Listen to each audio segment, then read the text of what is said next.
بسم اللہ الرحمن الرحیم۔ گزشتہ سبق میں ہم نے ابتدائی باتیں علم میراث کے حوالے سے پڑھی تھی۔ سب سے پہلے جو آیات مبارکہ آپ نے سنی کہ میراث کا تذکرہ قرآن مجید میں تفصیلاً خود اللہ تعالیٰ نے ارشاد فرمایا ہے، اور جو سب سے پہلے آیت مبارکہ نازل ہوئی میراث کے متعلق للرجال نصیب مما ترک الوالدان والاقربون، ٹھیک ہے۔ اجمالی طور پر سب سے پہلے بیان کیا گیا کہ عورتوں کا اور حصہ اس میں بھی ہے، کیونکہ خاص کر کمزور بچوں کو، نابالغ بچوں کو اور عورتوں کو اس میں عرب جو اس وقت تھے، عرب والے وہ حصہ نہیں دیتے تھے۔ بڑے جو بھائی ہوتے تھے، بیٹے ہوتے تھے، بڑے بیٹے ہوتے تھے، یا جو چاچا وغیرہ ہوتے تھے، وہ قبضہ کر لیتے تھے۔ دوسرا، پھر اس کے بعد ایک اور واقعہ پیش آیا، جو واقعہ قلم نے سنا تھا۔ اس کے بعد باقاعدہ یوصیکم اللہ فی اولادکم للذکر مثل حظ الانثیین کی آیت مبارکہ نازل ہو کے باقاعدہ ہر ایک کا حصہ متعین کر کے بیان کر دیا گیا۔ اور پھر کلالہ کا بھی یستفتونک قل اللہ یفتیکم فی الکلالہ، کلالہ کے متعلق بھی پھر آگے بیان آیت مبارکہ میں اس کا حصہ بھی بیان کر دیا گیا اس کے حوالے سے۔ اب آگے آج انشاءاللہ ہم کتاب شروع کر رہے ہیں۔ سب سے پہلے کلمات تقدیم آج ہم پڑھیں گے۔ یہاں پر کلمات تقدیم میں چند وہ چیزیں یہاں بیان کی گئی ہیں کہ آج کل کے جو معاشرے میں علم میراث کے حوالے سے جو چیزیں جیسے مال چھوڑ کے کوئی شخص جاتا ہے تو پھر بہت ساری کوتاہیاں کی جاتی ہیں، اور حق والوں کے مستحقین کے حقوق ادا کرنے میں جو غفلت برتی جاتی ہے اور گناہ کا ارتکاب کیا جاتا ہے، تو ان میں بہت ساری چیزیں یہاں پر کلمات تقدیم میں بیان کریں گے جی۔ تو آج انشاءاللہ اس کو ہم دیکھتے ہیں۔ دیکھیے، کسی شخص کے انتقال کے بعد اس کا چھوڑا ہوا مال میراث کہلاتا ہے، جسے اس کے رشتہ داروں میں تقسیم کیا جاتا ہے۔ تقسیم میراث میں دنیا کے مختلف اقوام میں مختلف طریقے رائج رہے ہیں، جو اعتدال سے دور اور عدل و انصاف کے تقاضوں کے خلاف ہیں۔ دین اسلام نے جہاں دیگر معاملات میں افراط و تفریط کو ختم کیا، وہیں تقسیم میراث کے معاملے میں بھی بہترین طریقہ عطا فرمایا اور اس میں پائی جانے والی باطل رسموں کو مٹایا۔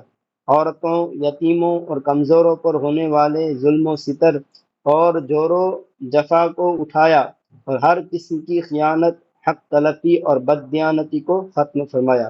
مگر افسوس، صد افسوس کہ اب بھی بہت سے مسلمان شرعی احکام سے لا علمی اور غفلت کی بنا پر یا محض ظلماً مستحقین کو ان کا پورا حق نہیں دیتے، مال وراثت میں طرح طرح کی خیانتیں کرتے اور کبائر کے مرتکب بنتے ہیں۔ اب وہ کون کون سی صورتیں ہیں جن میں مستحقین کو حق ادا نہیں کیا جاتا؟ کسی حقدار کو ناجائز وصیت کے ذریعے اس کے حق سے محروم کر دینا، جیسے بعض لوگ اپنے کسی وارث کے بارے میں وصیت کرتے ہیں کہ اسے میرے مال میں سے ایک پائی بھی نہ دی جائے، یا میرا فلاں بیٹا یا بیٹی میری جائیداد سے آگ ہے۔ یہ وصیت میں خیانت ہے جو برے خاتمے اور جہنم میں جانے کا سبب ہے، اور یاد رہے کہ اس طرح کی وصیت سے یا کسی کو آگ کر دینے سے کسی حقدار کا حق ہرگز باطل نہیں ہوتا۔ دوسرا، کسی وارث کو اس کا حق حصہ نہ دینا، جیسے بہت سی صورتوں میں بھائی، بہن، نانی، دادی یا دادا کا حصہ بنتا ہے مگر نہیں دیا جاتا، یوں ہی ماں اور بیوہ کا حصہ ہوتا ہے مگر نہیں دیا جاتا، حالانکہ وارث کو اس کے حق سے محروم کر دینا کافروں کا طرز عمل ہے۔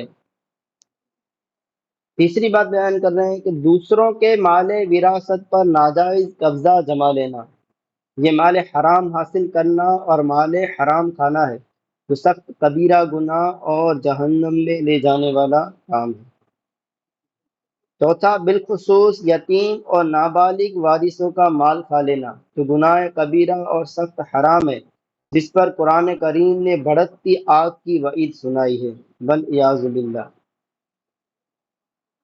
آگے ہے یتیم اور نابالغ وارثوں کے مال سے میت کی فاتحہ، نیاز اور سوئم وغیرہ کرنا۔ یہ امور اگرچہ فی نفسہ جائز اور مستحب ہیں، مگر کسی نابالغ کے مال سے ان امور میں صرف کرنا حرام ہے۔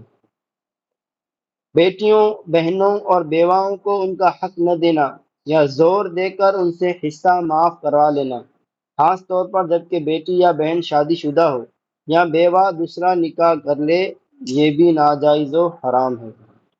والدین کو اولاد کی وراثت سے حصہ نہ دینا یا باپ کی دوسری بیوی کو حصہ نہ دینا، حالانکہ اولاد کے مال میں والدین کا اور شوہر کے مال میں اس کی ہر بیوی کا حق ہوتا ہے۔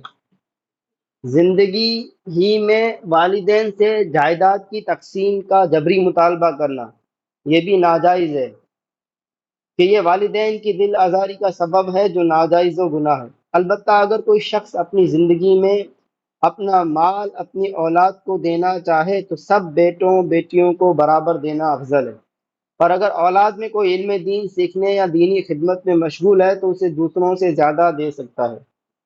مسلمانوں کو چاہیے کہ وراثت کے معاملے میں ہرگز کسی قسم کی غفلت اور کوتاہی نہ کریں، اور ہر معاملے میں اللہ تعالیٰ اور اس کے پیارے رسول صلی اللہ علیہ وسلم کی اطاعت و فرما برداری کو ملحوظ رکھیں کہ اسی میں دنیا اور آخرت کی بہتری ہے۔ اللہ کریم ہمیں اپنی رحمت و رضوان کی دولتیں عطا فرمائے۔ تو یہ وہ امور تھے جو آج کل ہمارے یہاں وراثت میں کوتاہیاں یا غفلت یا خیانت کے طور پر کام کیے جاتے ہیں، اور مستحقین کو ان کے حق دیا نہیں جاتا ہے۔